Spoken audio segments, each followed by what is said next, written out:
হলে বলুন বা কোথাও এখনো অবধি আবৃত্তি উচ্চারণ আমি করিনি, কারণ আমার মনে হয়েছে বারংবারই যে আমার পারগতা এখনো সেই স্তরে পৌঁছায়নি যে এই ঘটনার প্রতিবাদ আমার আবৃত্তিতে হতে পারে।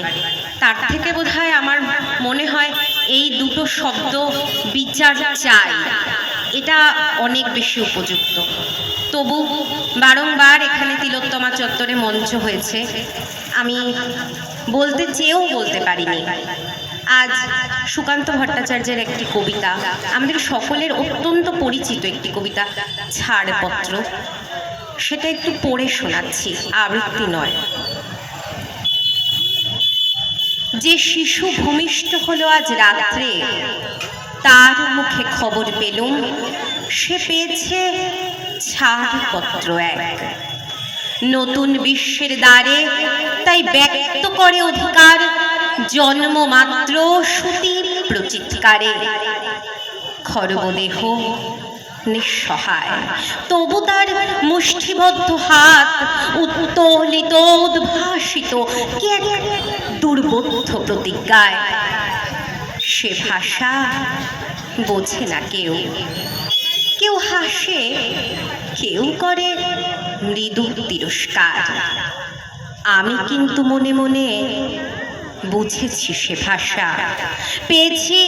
পেয়েছি নতুন চিঠি আসন্ন যুগের, পরিচয় পত্র পড়ি ভূমিষ্ঠ শিশুর অস্পষ্ট কুয়াশা ভরা চোখে।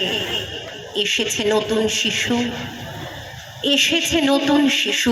সব থেকে বড় কথা আমরা দেখতে পাই যে কোনো স্লোগানের জায়গায় বলো, মিছিলে বলো, অনেক তরুণ প্রজন্মকে, একদম তরুণ তারা, তাদের জন্য তো আমাদের অনেক কাজ আছে না। এসেছে নতুন শিশু, তাকে ছেড়ে দিতে হবে স্থান। জীর্ণ পৃথিবীতে ব্যর্থ মৃত আর ধ্বংসস্তূপ পিঠে চলে যেতে হবে আমাদের, চলে যাব। তবু আজ যতক্ষণ এ দেহে আছে প্রাণ, প্রাণপণে পৃথিবীর সরাব জঞ্জাল।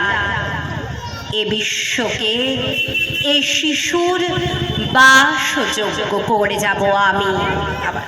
এ বিশ্বকে এ শিশুর বাসযোগ্য করে যাব আমি।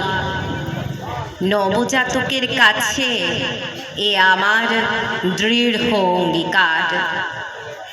অবশেষে সব কাজ সেরে আমার দেহের রক্তে নতুন শিশুকে করে যাব আশীর্বাদ। তারপর হব ইতিহাস। We want justice.